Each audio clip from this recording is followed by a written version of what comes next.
mes drames. Non, pas mes drames, non, mes dames. Mesdames, mesdemoiselles, et c'est mieux, bonne nuit. Et merci de m'accueillir pour les trougeoirs du Guessure. D'où les trougeoirs, les joie-trours du Guessure, du C. Pour les trois sourds du Gugus, je me trompe, pour ce fort sympathique énervement. Et mes verlans, et les mervants, et merda... Oh là là là. Excusez-moi. C'est mes lotions. Je fabouille toujours quand je suis humé. Je bafouille toujours quand je suis aimé. Ému. Et d'être ici devant vous, sur cette petite scène où je m'émeus. Merci donc de m'accueillir ici pour une balade à la rencontre de quelques fous, poètes, saltimbanques qui, tels d'amicales lueurs, éclairent nos vies. Cette vie qui sans eux, comme le disait Hamlet, oui, et non d'ailleurs, c'est Macbeth, ne serait qu'un fantôme errant, un pauvre comédien qui se lamente et se pavane durant son heure sur la scène et qu'ensuite on n'entend plus. Un conte dit par un idiot, plein de tracas et de fourreurs, de fraqueurs et de tirets, de triqueurs et de carrés, de frimeurs, de fumeurs, de Oh. Ça dépend des traductions. Et qui signifie bikini, et qui ne signifie rien. Et ça, on ne veut pas le voir, on se biche la vue, on se bouche la vie. Enfin, on fait l'autruche. Et tout le jour, on s'agite en tous sens, dans l'espoir d'en attraper un. Et la nuit, on ramonne des idées noires, on marine des idées noires qu'on rumine, et ça nous mine, jusqu'à en perdre le soleil. Et c'est ainsi qu'on devient un saumaniaque. Un osamiaque, un osamoile, un osamoile. Un somme. Enfin non, sans somme, en somme. Impossible de fermer l'œil de l'ennui. Alors, on reste là, gisant seul sur le lit, soumis à la lalie tant attendue. Ah oui, car sans morfler, comment succomber? Sans morfler, comment succomber? Et s'abandonner dans ses bras. Oh. Alors là, permettez-moi d'ouvrir une charentaise. Beaucoup de personnes s'imaginent que Morphée est une charmante jeune fille qui nous ouvre ses bras pour nous emmener au pays des singes. Eh bien non, que nenni, c'est un garçonge, avec des airs rapides qui battent en silence. Et oui, Morlaix est fêlé. Morphée est ailé. Et c'est pour cela qu'il a tout fait de frire, si on ne le saisit pas à temps. De fuir, pas de frire. Et c'est lui, c'est lui. C'est trop tard. Fin de la parenthèse, revenons à nos moutons. Et pas pour les compter, hein. Ah non, alors, moi, j'ai arrêté le mouton, hein. Je ne pouvais pas l'apercevoir un seul sans entendre tous les boulons péter. Tous les moutons bêlés. Non. Maintenant, je compte le poisson volant. L'exocoitus volitans. Ouais, ça change du mouton. C'est beaucoup plus silencieux. Oui, car il est nécessaire d'avoir une bonne ménagère derrière nos paupiètes au purée. Au curé. Il est nécessaire d'avoir un bon imaginaire derrière nos paupières occultées. Oui. Pour sombrer dans la torpeur, il faut que l'image s'affaisse dans le mou, s'efface dans le flou. C'est pareil d'ailleurs. Mais c'est pas gagné, hein. Parce que c'est ainsi, mais toute action cessée, nos sens saisissent le dessus. Et c'est inouï comme la nuit, lui nous nuit, et oui. C'est sensationnel comme les sons sont. Les moindres ronflements, même légers, de l'autre. Le ribonnet dans la fesse du pion qui goûte. Dans la pièce du fond qui goûte. Voilà. Le mât qui chiole. Le chien qui miaule. Alors là, moi, je prends les boules. Je les mets dans les oreilles. Oh, c'est assez efficace, hein. surtout pour les bruits extérieurs. Seulement, faut pas se gâter la trempe, se grapper la tente ou le front, rien du tout. Parce que sinon, ça résonne. Oh, c'est comme dormir sur ses deux oreilles. À part les contorsionnistes, hein. Parce que déjà que sur une seule, j'ai du mal. Parce qu'ensuite, l'ouïe passe la main au toucher, à l'épiderme. Et alors là, c'est terrible. Même avec une bonne position de départ. Moi, je dors en canis focilis. En chien de fusil. C'est du latin ancien. Hein. Le corps allongé côté droit, la jambe gauche sur la jambe droite, mais le pied droit sur le pied gauche. Le bras droit replié sur la tête et la main droite sur le front. Et la gauche, bon, ma foi, où elle peut. Hein. Je tiens comme ça 5 minutes. Et puis soudain, j'ai des piquements à pouls. Des typoquements à pouls, des typotipants, des typiquipopans, des pitoquikimans, des typoquit... Enfin bref, ça me démange. J'inverse, je change de toqué, je tourne et je me retourne, et quand j'ai fait 3 fois le four, hop, je me retrouve sur le centre, le ventre, les céphalères, le féralès, complètement découvert, les bras entritouillés, entretillés, entritatouillés, entratouillés, entritotaillés, et ça fait des plis qu'on sent dans le pot, des plis qu'on passe dans le seau, des plis qu'on sent dans le dos, et alors là, faut décéder. Décider. Se lever ou pester au lit, tester au pied. Moi, je me lève. Mais en silence, pour ne pas déranger l'autre. Je sors à pas de lit, sans faire de bruit. Et paf, dans le noir, je trébuche contre un cochon coincé sous la charpette. Un chausson coincé sous la carpette, je manque de m'étaler. Mais je me rattrape d'une main, au cul du bourrin, au cul du bourreau, au cul du bourrin. Et j'évite la chatte de justesse. Et tout cela sans perdre de fruits. Enfin, je me retrouve au salon et là, je m'affole dans un fatal. Se détendre, surtout se détendre. Et pour ça, il n'y a rien de tel que la lecture. Ah, je ne sais pas si vous êtes comme moi, mais je lis plusieurs livres à la fois. En ce moment, j'en ai commencé 3. Antonin Artaud, Le théâtre et son double, Les 4 concepts fondamentaux de la psychanalyse, Jacques Lacan, Jules Supervielle, L'enfant des hautes mers. Là, c'est plutôt le Jules qu'il me faut. J'en lis quelques pages, mais je retiens cette phrase. Marin qui rêvait en haute mer, les coudes appuyés sur la lisse, craignait de penser longtemps dans le noir de la nuit à un visage aimé. Eh bien voilà, une pensée apaisante, prépuce au sommeil. Alors aussitôt, je pisse, propice au sommeil. Alors aussitôt, je regagne ma chambre, en envoûtant le chisson. Je me recouche, et je laisse flotter la phrase dans mon esprit. Marin qui rêvait en haute mer, les coudes appuyés sur la cuisse, craignait des pensées. Non, c'était pas la cuisse. Marin qui rêvait en haute mer, les coudes appuyés sur l'hélice, craignait... Ah ben ça peut pas être l'hélice.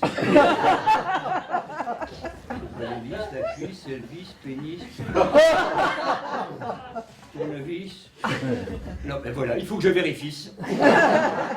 Alors je me relève, je retourne au salon en chantant, enfin je passe à côté. Je me retrouve au salon, et là, voilà, tout à coup, je n'ai plus du tout sommeil. Alors, j'ouvre la fenêtre, et l'air frais de la nuit, le ciel, profond et tranquille, me bouleverse. Et soudain, je comprends qu'il me faut sucer les lattes. Cesser la lutte. Oui. Que ces moments perdus pour le sommeil sont des moments gagnés. Des instants intimes, magiques. Une escalope timiste dans le boucan de la vie. Comme un cadeau de l'inattendu. Une offrande de la nuit à la liberté. Enfin être sans frein arrière. Sans rien à faire. Et souriant à cette pensée, je me suis installé dans le fauteuil, face à la fenêtre, le visage tourné vers les étoiles, et j'ai fermé les yeux. Eh bien, croyez-moi, depuis, je mords Dieu. Et Rimbaud illumine mes rêveries. J'ai tendu des cordes de clocher à clocher, des guirlandes de fenêtre à fenêtre, des chaînes d'or, d'étoiles à étoiles. Et je danse. C'était un illusionniste, amoureux de son métier. Tous les gens dans son quartier disaient de lui, c'est un artiste. Dans les manches de son veston, il a toujours deux pigeons. Dans le creux de son gibus, il emporte un lapin russe. Sous sa cravate lavalière, il cache un coq de bruyère. C'était un illusionniste, qui dit-on, tout au long de sa vie l'artiste perdait toutes ses illusions. Mais un soir de mi-carême, une jeune fille albinos, qui voulait faire la noce, lui dit « Emmenez-moi, je vous aime ». Il lui dit « Venez chez moi, j'ai deux pigeons petits pois, si vous avez encore faim, je ferai rôtir le lapin. Accédez à ma prière, il y aura du coq de bruyère. » C'était un illusionniste, qui dit-on, tout au long de sa vie l'artiste perdait toutes ses illusions. Quand ces animaux lui semblent bien rissolés et bien cuits, il s'écrie, c'est donc fini, on ne travaillera plus ensemble. Vous ne ferez plus de music-hall, vous êtes là dans vos casseroles. Il sortit, vit deux agents et leur dit, tout en pleurant, je m'accuse d'avoir à l'œil mangé mes copains de travail. Et depuis, l'illusionniste habite à Charenton, où les médecins hygiénistes trouvent qu'il a trop d'illusions.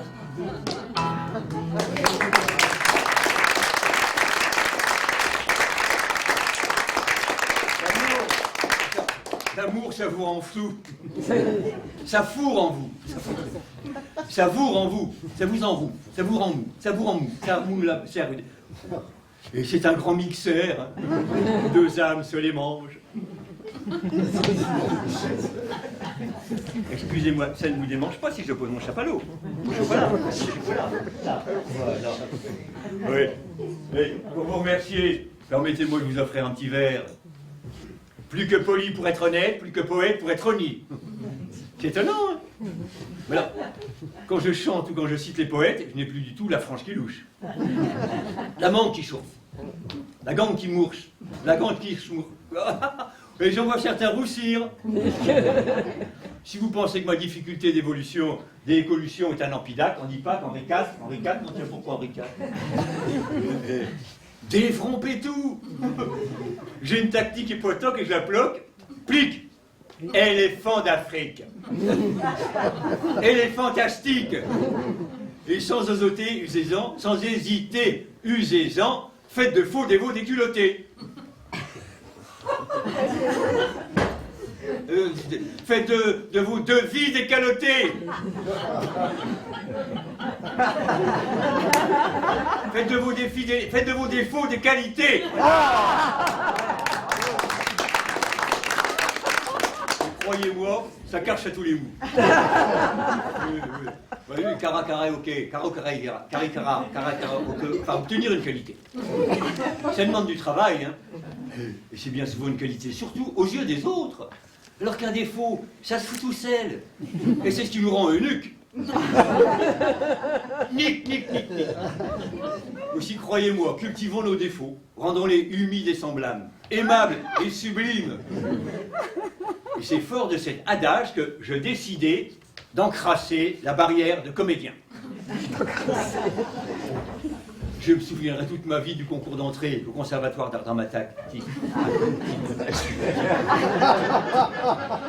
Dramatique. Ça se passe comme ça. Dans une grande salle, on enfle par le tronc. On enfle par le fion. Tout au bout. Ils sont tous là. Le directeur du conversatoire et une dizaine de professeurs assis là comme ça, bien abîmés. Bien allumés. Bien alignés. Alors, je me présente et le directeur me dit « Eh bien oui, alors jeune homme, qu'allez-vous nous proposer ?» Comme ça. J'étais jeune à l'époque et tenté par les piques. Aussi, j'avais préparé quelques verres de cidre. Du cidre. Oui, oui, le fameux monologue de Rodrigue. Sous moi donc. Alors, ni Dieu, je mets là, c'est le métal à la tanche. Je me lèche, je m'attends à la tâche. Je m'alloche, je m'y lèche à la mèche. Je m'allèche, j'y vais. Hein. Sous moi, donc, cette croupe s'avance. Et pas. Dès le premier verre, j'avais des rapports. Il n'a pas triqué sur la croupe.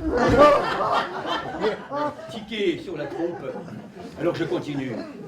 Et porte sur le front une mâle assurance. Nous partîmes 500, mais par un prompt renfort, nous nous vîmes 3000 en arrivant au port. Tant à nous voir marcher avec un tel visage, les poulets envoûtés reprenaient. Les plans les plus voûtés reprenaient du fourrage. Merci, merci beaucoup, jeune homme, merci infiniment. Mais vous êtes sûr que c'est du Corneille? On m'a bien eu. Alors en plus c'est vrai, moi j'ai toujours confondu Corsine et René.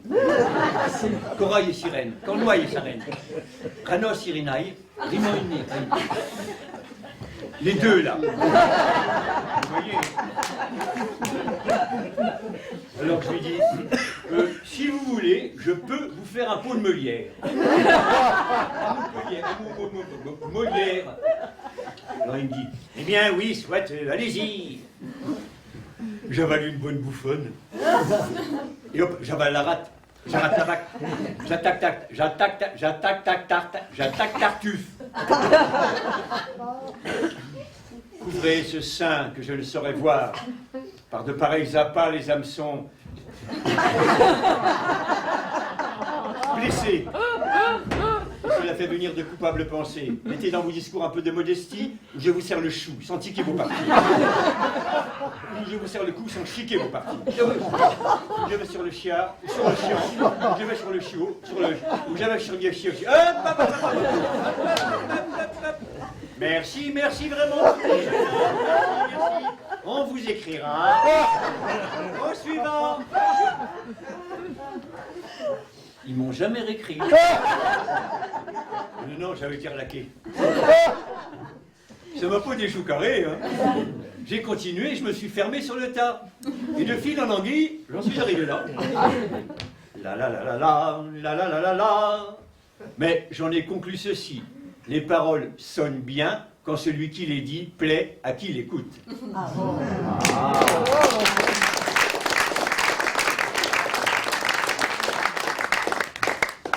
Merci beaucoup d'avoir dragué le chapeau.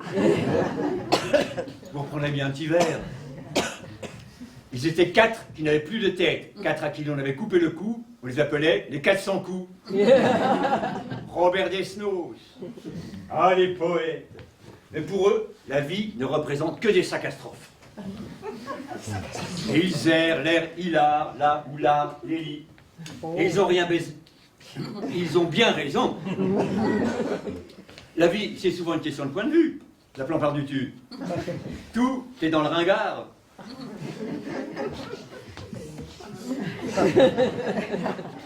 Je sais très bien, certains demiront, certains remidons, certains me diront, mais alors, toutes ces histoires n'ont ni queue ni tête.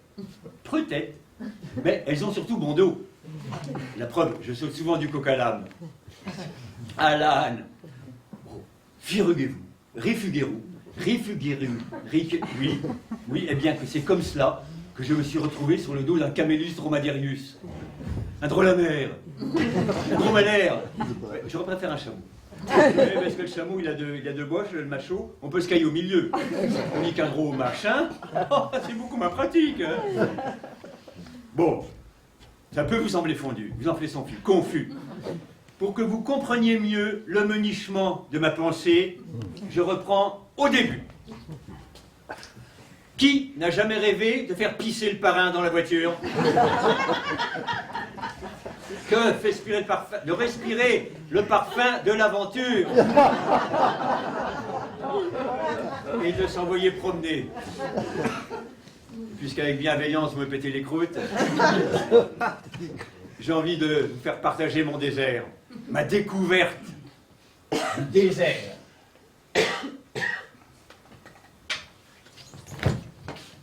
C'était à Ouarzazate.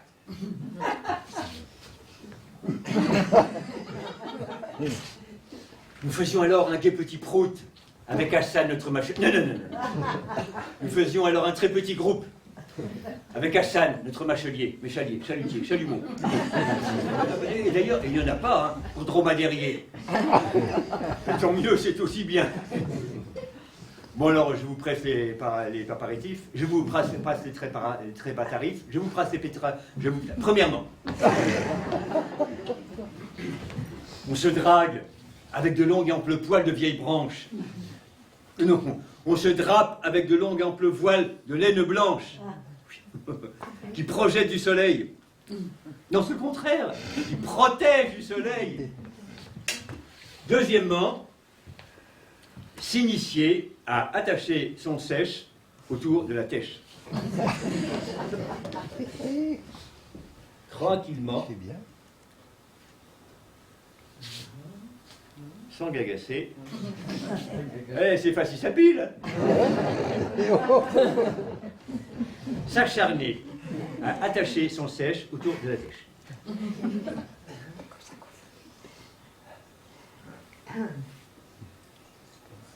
Voilà.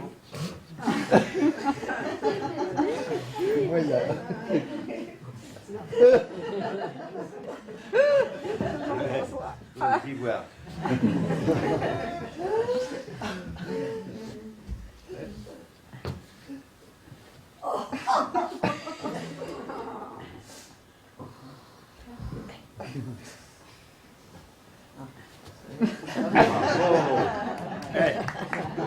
Et enfin, monter sur l'amiral. Ah, c'est impressionnant, un Camellus Romalerius. Le mien s'appelait Driss.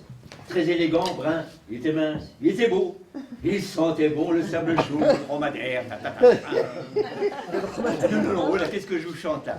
Ah non, pour l'odeur, c'est pas vert du trou. Mais il avait de très beaux yeux. Par contre, il n'était pas du tout doux du tout. Alors bon, pour monter dessus, ma foi, on se bredouille comme on peut. Déjà, il s'agenouille, on l'endouille, on l'enfouille, on l'enfourche. Et pour se lever, d'abord, il presse les datamères. Il dresse les rapatières. Les tarapières, les rapatières entièrement. C'est la première épate. Il tape. En Suisse, celle de devant. Et c'est là qu'il faut s'accrisper. Se crisper. Ah, non, justement pas. S'agripper firmement pour ne pas se casser la fissure. Et puis, il part de son pas placide et impassible. Et c'est là qu'il tourne la langue. C'est alors là qu'il tangue. Le voyage vers l'inconnu commence.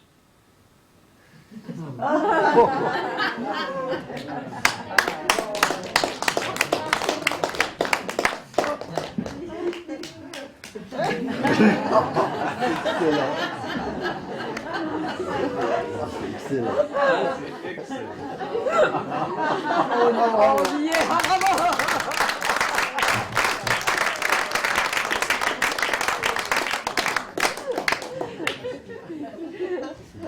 Devant des dunes à l'infini, l'horizon palpitant de chaleur, le soleil éblouissant dans la clarté du ciel, le silence. Et juste devant soi, la tête velue de la bête emmanchée d'un long cou, qui fend l'air ondulant comme la croupe avinée d'un satyre. La proue satinée d'un navire.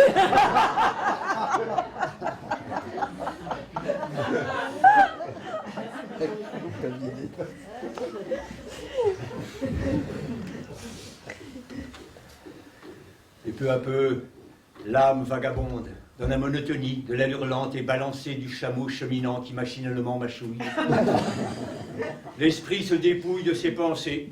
Ah oui, comme en automne, le belot perd ses fouilles. Le bouleau perd ses feuilles. Oui, quand on perd tout dans le désert. Moi, j'ai commencé par ce que j'avais dans les chopes, mon briquet. Ah, mon briquet, ma bracadabra, ma blague à tabac, les clés de mes choix. Ah, moi aussi, tous mes beaux projets. Parce que dans le désert, inutile de tirer les plis sur la moquette. Finacé ni futur. Finacé ni futur, rien. Le présent, le silence. Je me retrouve enfance de moi-même. Alors, une folle joie m'enivre. Et d'un coup de cravate vigoureux, je propulse Driss dans la bourse, la course, et il part comme une grande flèche brune. Le vent s'engouffre dans mes voiles.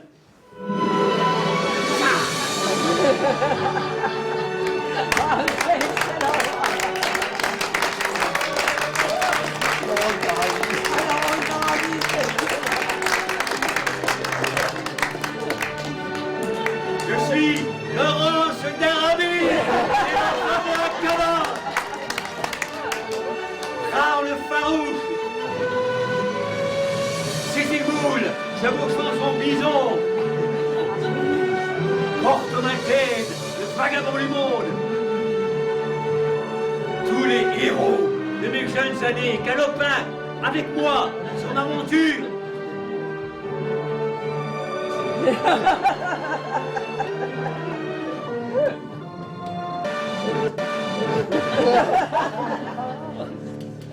Alors du coup, ça fait trop de monde sur le dos de la bête. Tu veux me désamorcer? Seulement, il n'y a pas de sel, hein. Juste une couverture glacée sur sa bosse qui pisse. Glacée sur sa bosse qui glisse. Avec fébrilité, j'embrasse la bonne. J'empoigne la brosse, la bosse. En pensant à tous ces héros, ardents et hardis, qui se crachent, s'accrochent, intrépides sans jamais renoncer. Et je tiens bon, même lorsque cet animal veut me fourcheter en me lardant comme un auguste épinard. Me faire chuter en me larguant contre un arbuste épinard. Et puis non, je dois dominer la botte, déminer la bête, déminer la bête. Le temps de me le dire, j'ai failli être par terre. Driss blatère avec des sons caverneux.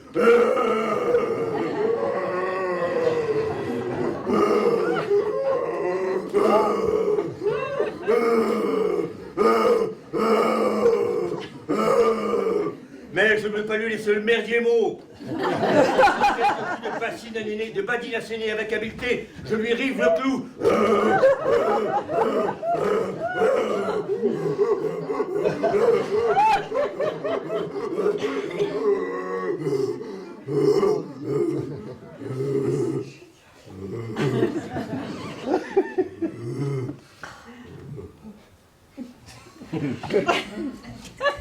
Il cesse alors de déblatérer contre moi et docilement me ramène vers l'oasis où les requins n'avalent cantonne, caravane cantine, Quentin, je vois. Quelle émotion! J'ai voulu la partager avec Hassan, notre machelier qui seul appelait les vies au pointeau, seul avait les pieds au point d'eau. Je lui raconte l'euphorie de foncer droit devant dans l'espace nu à perte de vie, le sentiment merveilleux de légèreté et de plénitude. Hassan me fixe d'un regard paisible, semblant m'écouter attentivement, avec des hochements de tête ponctuant l'allégresse de mes paroles. Je lui dis la joie simple de respirer dans ces solitudes si silencieuses et si blumes. L'enchantement apparaît sur son visage, et par un mystérieux signe d'approbation, sa main droite se lève et forme avec le pouce et l'index un O, les autres doigts bien étirés, pointés vers le ciel. Tout heureux de cette preuve de fraternité et de joie à partager, je réponds aussitôt par le même signe. Hassan m'adresse alors un beau et franc sourire et prolonge son geste vers son oreille pour en retirer un minuscule écouteur qu'il me tend avec enthousiasme.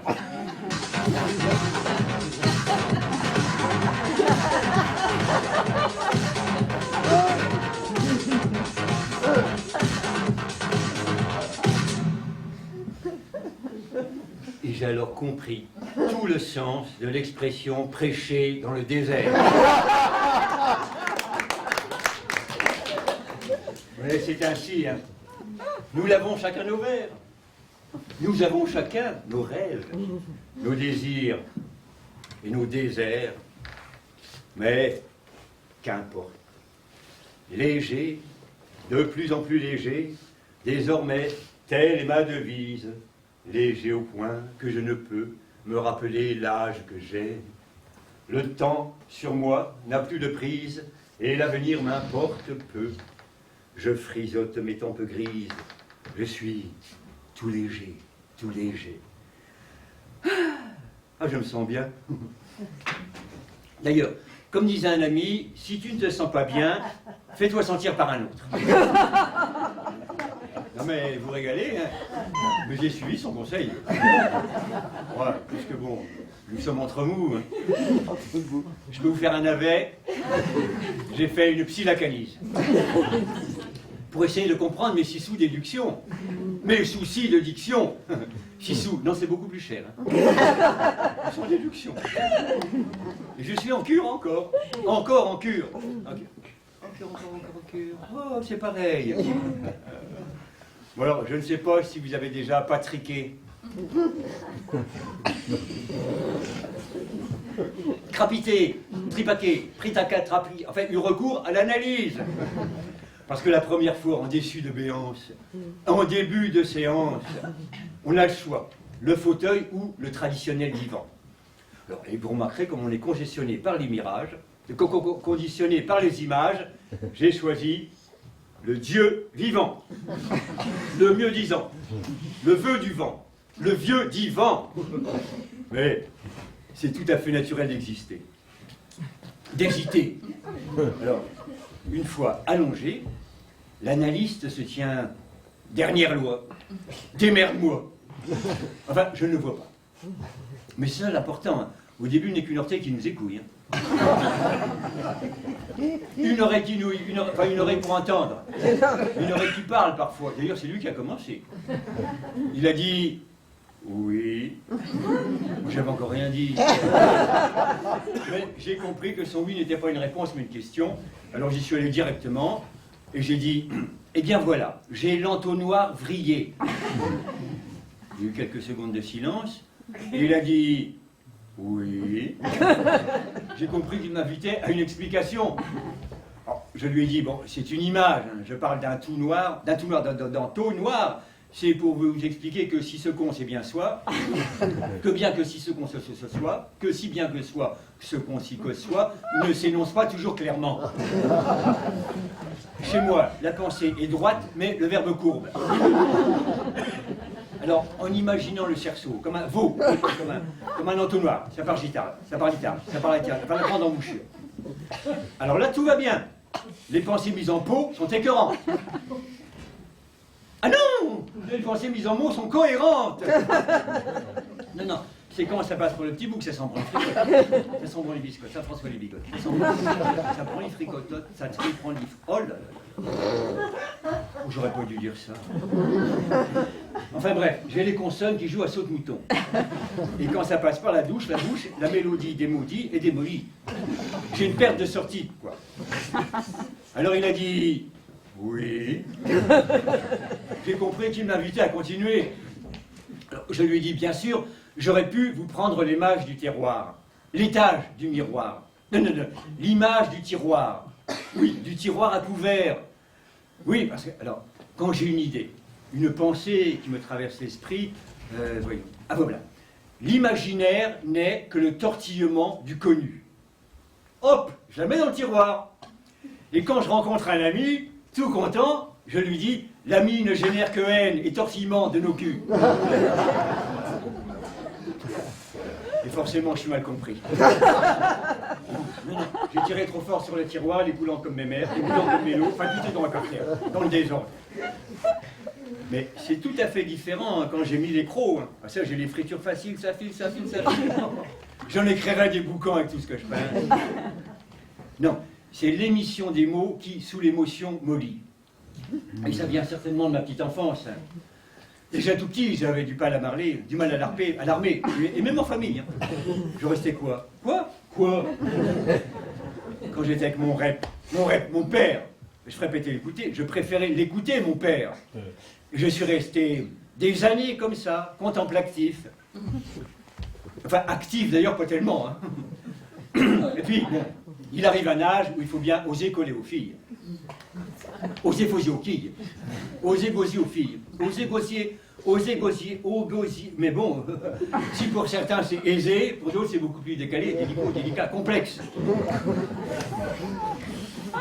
J'étais épaté de voir mes copains dans la cour du lycée parler pendant des heures à des filles qui semblaient si fanées.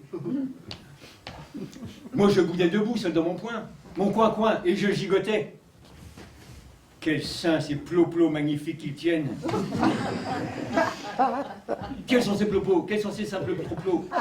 Quels magnifiques secrets? Ils doivent se compter. Cela me paraissait un monde indéfrichable. Je m'urinais. Je ruminais. Moi, je tiendrais à peine 5 menottes, hein, pas plus. Non. Entre les filles et moi, il y avait comme un gouffre à cibale. Imbécile. Oui, d'ailleurs, c'était idiot. Puisque bon, tout finit par arriver. Et que j'ai rencontré ma tripière. Marie-Pierre. Oui, non, rien à voir avec la charcuterie. Non, son père était architoc et sa mère veilleuse de nuit dans un hôpital de jour. On n'avait pas fait grand-chose ensemble. Et puis un jour, ils ont rediffusé Opération Tonnerre à la télévision. James Bond. Je me suis dit, voyons Arsène, pense à Sean Connery. Et cette fois-ci, j'en jouis sûr, ça va marcher. Oh, les deux, quoi. Alors, pour en mater l'entrechamp, non. Pour entamer l'entretien, j'avais préparé un petit poème. De te voir, jamais je ne me lasse. Mon cœur est tout en liesse, et de profil ou de face, laisse-moi te caresser les joues. Je l'avais bien bise en mouche, hein. J'étais sourd de mon cul. L'après-midi, lorsqu'on s'est vu les yeux dans les yeux, je lui ai dit...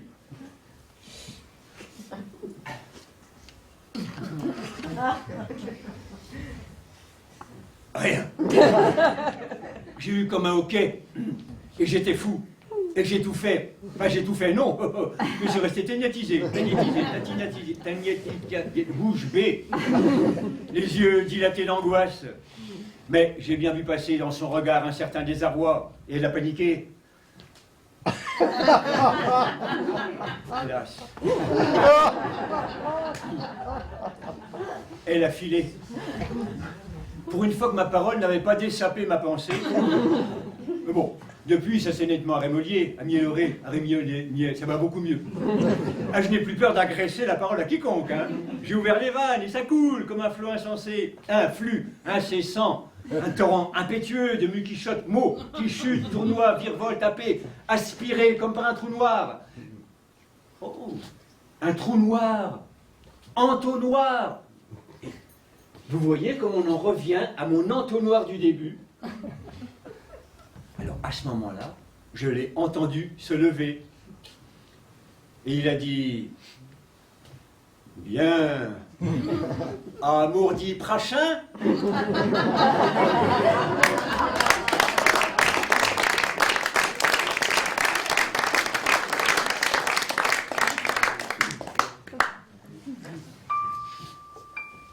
La vie est une cerise. La mort, un noyau. L'amour, un cerisier. Petit à petit, un tout petit pas. Petit à petit, un tout petit gars. Un pas tout petit, un petit s'en va. Où va ce petit? Il ne le sait pas. À côté de lui s'en va pas à pas. À côté de lui s'en va son papa. Et notre petit gars allonge un petit peu ses petits pas. Un pas et demi pour le petit gars. Un pas et demi, c'est un demi-pas. Pas même un demi-pas pour son papa, qui auprès de lui ne se presse pas. Quand on est petit, on n'est presque pas.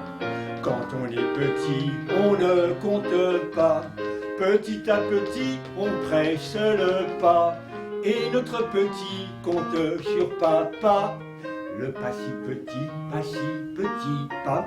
Le pas si petit grandit pas à pas. Ah, pas si petit, si grand petit pas. S'en va le petit, où va son papa? Ton papa petit, ton petit papa. Ton papa petit ne t'emmène pas, car les grands petits ne comprennent pas plus que les petits où s'en vont leurs pas. Mais les tout petits gars, mais les tout petits ne le savent pas. Et de son petit pas, tout petit pas, s'en va le petit avec son papa.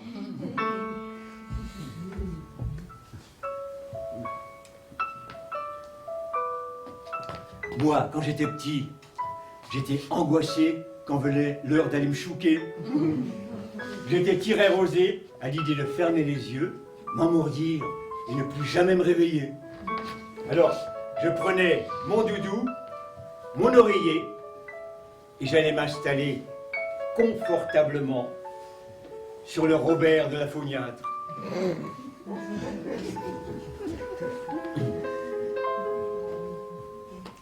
J'écartais un peu le pied du radeau, le banc du rideau. Oui, on n'avait pas de volet.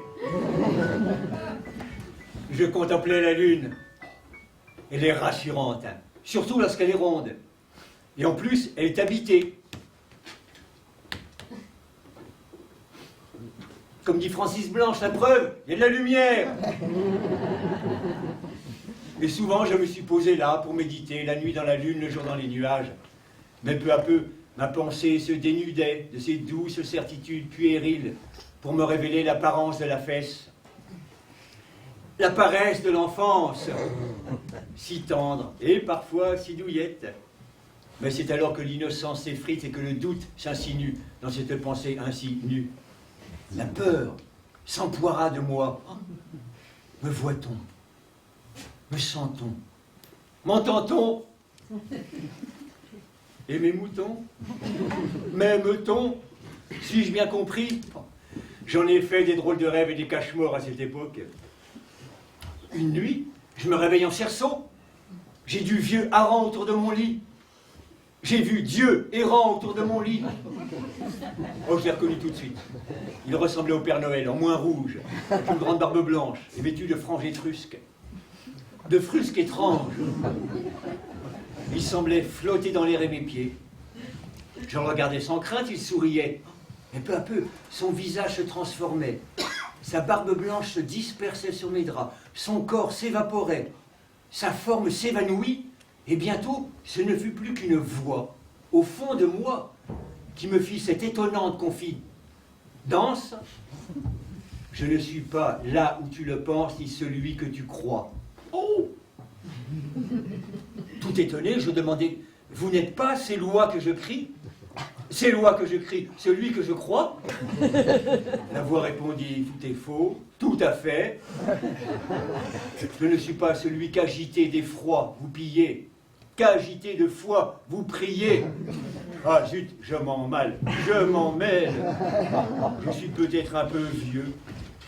Il bafouillait, il était aussi ému que moi. Et c'est foutu, ce fut tout.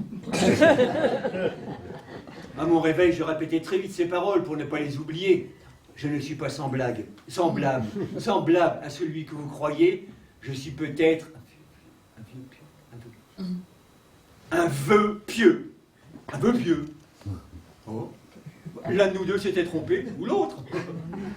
Les nuits suivantes, j'espérais le rencontrer de nouveau, mais il n'est jamais revenu. J'étais complètement dessoubolé. Et le doute est revenu s'installer pour ne plus jamais disparaître. Après, plus tard, à l'assaut des sens, L'anneau d'essence, l'anneau, là, enfin, comme chacun, quoi, entre 14 et 60 ans. Je m'interrogeais sur l'existence. Pourquoi vivons-nous? Et pourquoi roumons-nous? Roumons-nous. Qui suis-je? Où et comment me trouver? Comment démêler le frais du veau? Tout cela a-t-il un sens et dans quel but? Enfin bref, toutes ces questions qui vous mettent la tête à l'enfer. Alors, pour donner un bon coup de ménage, hop, j'ai plongé dans la folie. La philo! Mais alors, je n'y suis pas allé par 4 machins. J'ai tâté de tout. Et tout le jour en bête de cul, je déambulais un bouquin à la main. Tous les jours en quête de but, je déambulais un bouquin à la main. Au déjeuner, j'avalais une part de Barthes et un bout de Nietzsche. Dans ma chambre, je tournais et retournais avec Montaigne et les sespismismes. C'est son fondement. Je me jetais sur le lit pour décortiquer l'éthique de Spinoza et les mythes de la Plotte à Craton. La grotte à Platon. Sur le tapis, j'employais des cartes et proclamais « Je pense donc je suis ». Bien embêté. Et le soir, au repas, je regardais mon père dîner en étudiant la solidité de sa crête. La lucidité de sa crotte. Oui, oui. Le fameux « connais-toi toi-même ». Mais ce n'est pas une fin sa mère, hein. Mais comprendre qu'on ne sera que soi, en pire menace. En père, maman, père, manance. Ça laisse un gai amour, hein. Non, un goût amer. Et je conçois. Soit qu'on soit soi, sans souci, sans censure et consensance, soit qu'on sursoit, à ce soit qu'on perçoit en sursis et qu'on cesse sans consensus. Hop. Ça se tient. Évidemment, les antiseptiques vous diront le contraire. Et bien sûr, l'homme est grandiose ou misérable, sublime ou désiroir. Il est les deux. Mais l'évidence est là, le fond est mou. Le monde est fou. Notre existence ne tient qu'à un fil.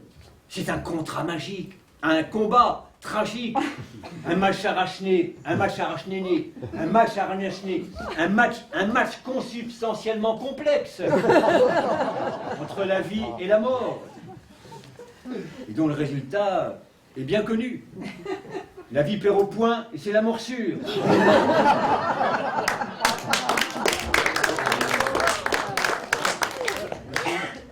J'ai compris qu'il valait mieux en rire pour ne pas se leurrer. Et j'ai palpé mon visage de malin. Ma mort était là, sous Pamo, ma peau. Depuis que je vous le jure, depuis que j'ai vu velours, depuis mon premier cri, elle vit côte à côte avec moi, partageant mon pas quotidien et me pressant sans cesse. Alors, j'ai saisi le morodan, les séchoirs, le rasoir et le savon, le savoir et la raison, les illusions, les croyances, les certitudes, la vanauté et l'amiral, et j'ai maté ma sœur. Pas peur. En sautant dans le vif, comme ça, avec mon squelette. Bras dessus, os dessous. Pour partout rire les chemins d'une vie buissonnière. Et puis, pour terminer emboîté, en fin de mois, pas si fou et de biais, pacifié et debout, offrir au néant tout ce que j'aurais cuvé.